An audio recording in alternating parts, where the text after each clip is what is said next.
Assalamualaikum Dek. Waalaikumsalam Kak. Ya, perkenalkan ya, nama saya Fitriana Makfiroh. Saya mahasiswi tingkat 3 dari S1 Keperawatan UPN Veteran Jakarta. Nah, tujuan saya kali ini memberikan intervensi atau rencana untuk asuhan keperawatan pada remaja yang mengalami premenstrual syndrome atau PMS. Nah, salah satunya seperti ada ini ya. Nah, boleh sebelumnya perkenalkan diri dulu. Perkenalkan, nama saya Mutia, umur 14 tahun. Ya, 14 tahun berarti sekarang kelas berapa? Kelas 3 SMP. Kelas 3 SMP ya. Sebelumnya pertama kali haid itu Mbak Mutia ini umur berapa? Umur 10 tahun. 10 tahun ya, berarti udah lebih dari 3 tahun gitu ya mengalami haid ya. Nah, sering nggak sih ketika mau haid nih, mungkin H-3 atau mungkin udah H- seminggu gitu kan, ngerasain kayak nyeri sekitar payudara gitu. Iya. Kadang suka iya. Kalau stres misalnya gitu, iya nggak? Enggak. Tapi kalau banyak yang harus dikerjakan, mungkin kalau lagi banyak tugas, nah itu pasti kayak gampang marah gitu kan ya kalau misalnya orang PMS gitu. Nah, ini saya ada media ya, poster ini buatan saya. Nah, boleh dipegang buat supaya kita lebih gampang gitu ya belajarnya ya nanti. Nah, sebelumnya PMS itu apa sih? Sering dengar nggak PMS gitu? Iya, sering dengar ya. PMS itu premenstrual syndrome atau sindrom sebelum menstruasi gitu ya. Biasanya muncul keluhan ya kayak tadi, misalnya nyeri payudara, terus stres. Biasanya nyeri otot nggak? Nyeri otot gitu. Tapi sampai nggak bisa jalan gitu nggak? Atau biasa aja? Bisa aja. Paling cuma pengennya kayak tiduran gitu. Terus sakit kepala biasanya iya nggak? Nggak. Tumbuh jerawat Kadang iya. kadang ya, tapi sering atau setiap mau menstruasi tumbuh jerawat atau enggak ya. Kalau mengidam makanan gitu, kadang pengen makanan gitu ya enggak? Kadang Ya, kadang enggak gitu. Berarti tapi siklus haidnya teratur ya?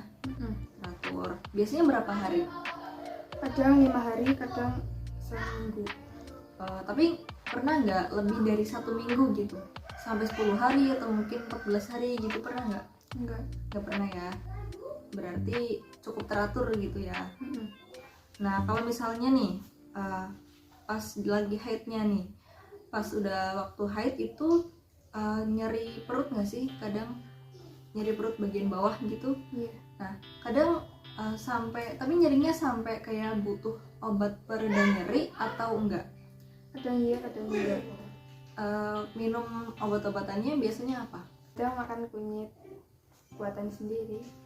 Kunyit ya, berarti herbal gitu ya, enggak yang kayak obat-obatan kimia gitu. Tapi kalau misalnya nyari perut gitu, biasanya diapain? Dibiarin aja atau tadi cuma minum makan kunyit aja atau gimana? Kadang minum air hangat. Air hangat. Berarti diminum langsung ya air hangatnya ya, bukan ditaruh botol terus ditempelin gitu ke perut gitu kan?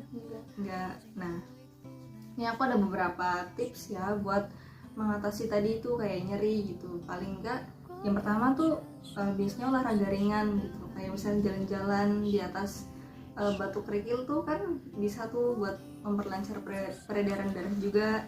Terus menghindari penyebab stres nih. Nah, kayak tadi misalnya banyak tugas gitu kan, lagi banyak tugas, terus lagi PMS juga nih, jadi kan bawahnya pengen marah terus kan, gampang tersinggung, gampang nangis gitu.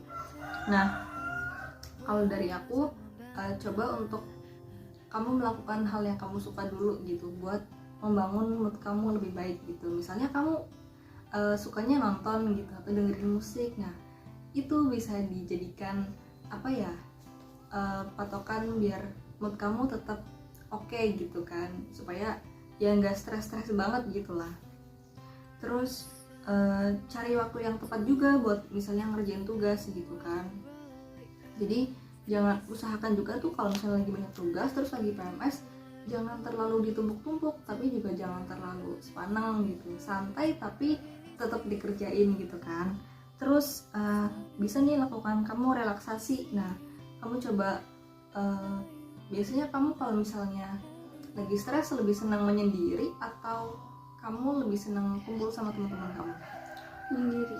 Menyendiri ya. Nah yang ketiga nih kita bisa lakuin relaksasi. Nah biasanya nih kalau misalnya kita lagi cemas atau mungkin gelisah gitu ya, terus itu kan salah satu stresor gitu, penyebab stres gitu kan. Nah biasanya muncul kan pas PMS. Nah itu bisa jadi salah satu penyebab nyeri gitu. Jadi teknik yang bisa dilakukan salah satunya adalah teknik relaksasi ini, dengan cara kamu mengatur kayak pola pikir kamu, terus mengatur pernapasan kamu gitu, supaya apa ya, emosional kamu nih lebih terjaga gitu. Jadi kayak misalnya nggak melampiaskan kemarahan kamu ke semua orang yang nggak bersalah gitu. Sebenarnya mungkin orang di pinggir jalan kamu marahin gitu kan.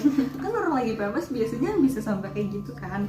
Nah terus selanjutnya kamu bisa juga nih menjaga pola makan yang sehat gitu, biar apa ya, meskipun kamu lagi stres, nanti nggak tambah stres ketika kamu mungkin kalau makanan yang terlalu nggak dijaga, ntar ujung-ujungnya nyesel gitu kan. Misalnya itu jadi bikin kamu tumbuh jerawat atau bikin kamu jadi kelihatan lebih gendut gitu kan. Kan cewek biasanya sensitif sama hal-hal kayak gitu kan. Nah jadi tadi lebih baik kamu makan yang sehat gitu, kayak buah, sayur, protein yang tapi yang lemaknya tuh nggak banyak lemak jahat gitu kan. Terus kamu bisa juga istirahat yang cukup. Nah kamu biasanya tidur sehari ini berapa jam? Dari malam tuh berapa jam? Malam tidur jam berapa? Sekitar jam 10. Bangunnya Jam 6. Jam 6. Berarti itu udah cukup ya gitu. Dan kalau menurut kesehatan 8 jam itu udah cukup gitu, udah baik gitu. Jadi udah oke. Terus kamu bisa juga nih searching tentang PMS gitu kan. Misalnya kamu cari di Google gimana sih cara biar gak gampang marah pas PMS gitu kan. Pasti ada. Sekarang tuh kayak apa aja kan ada, di YouTube juga ada gitu kan. Terus olahraga apa yang tepat nih buat anak-anak yang lagi PMS, buat remaja-remaja gitu kan. Olahraga yang ringan gitu, olahraga yang kayak misalnya terlalu berat ya, kayak misalnya angkat beban gitu kan nggak mungkin. Jadi kamu bisa cari-cari referensinya gitu di internet. Nah terus sebenarnya kamu udah tahu belum sih penyebab dari PMS itu apa? Nah, jadi penyebab PMS itu adanya perubahan hormon. Jadi kalau pada wanita itu kan ada hormon estrogen sama progesteron gitu kan. Terus ditambah sama hormon serotonin. Serotonin itu dia yang jadi neurotransmitter atau pengantar sinyal gitu dari otak gitu. Misalnya ke sistem pencernaan, ke sistem pembuluh darah gitu, dan yang lain-lainnya gitu. Jadi wajar banget kalau misalnya orang PMS ini kadang ada yang sampai misalnya mual. Kamu ngerasain mual nggak? Enggak ya. Berarti nggak sampai yang kayak mau pingsan nih gitu. Kadang ada orang yang misalnya dia PMS atau misalnya nyeri haid gitu, dia sampai mual atau bahkan ada yang sampai pingsan. Nah kalau misalnya kamu mengalami hal itu, saran aku adalah kamu coba konsultasi ke dokter atau mungkin ke bidan desa yang terdekat gitu, atau ke puskesmas gitu bisa. Jadi perlu waspada gitu, jangan disepelekan. Mungkin kalau misalnya nyeri ya orang tua juga bilangnya itu kan cuma nyeri gitu kan. Paling kalau misalnya itu tadi dikasih air hangat atau minum kunyit juga selesai gitu. Tapi kalau sampai tadi kayak pingsan gitu kan, terus kamu sampai mual, mungkin bahkan sampai muntah gitu, badan kamu panas, kadang ada yang sampai kayak gitu, itu perlu dikonsultasikan gitu. Jadi kamu bisa sebutin tadi nggak yang intervensi atau rencana yang bisa kamu lakuin buat mengatasi keluhan-keluhan kamu apa aja tadi? Olahraga, menghindari penyakit stres, terus relaksasi, ya menjaga pola makan yang sehat, istirahat yang cukup, mencari pengetahuan seputar PMS. Ya oke. Jadi nanti bisa diterapkan ya kalau misalnya kamu bulan ini udah PMS belum? Udah. Ya. Nah berarti bulan besok ya, coba ya. Nanti mungkin bakal aku tanya lagi nih kalau misalnya, atau mungkin kamu ada pertanyaan, tentang gimana sih aku udah ngelakuin teknik relaksasi yang kamu bilang gitu, tapi nggak reda-reda nyerinya gitu. Nah mungkin nanti aku bisa kasih kamu tips lagi gitu yang lainnya. Jadi kamu sampai sini ada pertanyaan nggak? Enggak.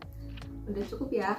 Oke, nanti media ini bisa kamu simpan terus ya buat simpanan aja gitu. Kalau misalnya kamu mungkin lupa gitu kan pas kamu PMS, kenapa sih kok aku ngerasain gini, aku harus gimana? Nah kamu bisa lihat lagi nih, ya kan? Nah kayaknya udah segitu aja sih. Sebelumnya makasih banyak ya udah bantuin tugas aku. Oke, jadi segitu dulu ya. Aku pamit ya. Assalamualaikum. Salam.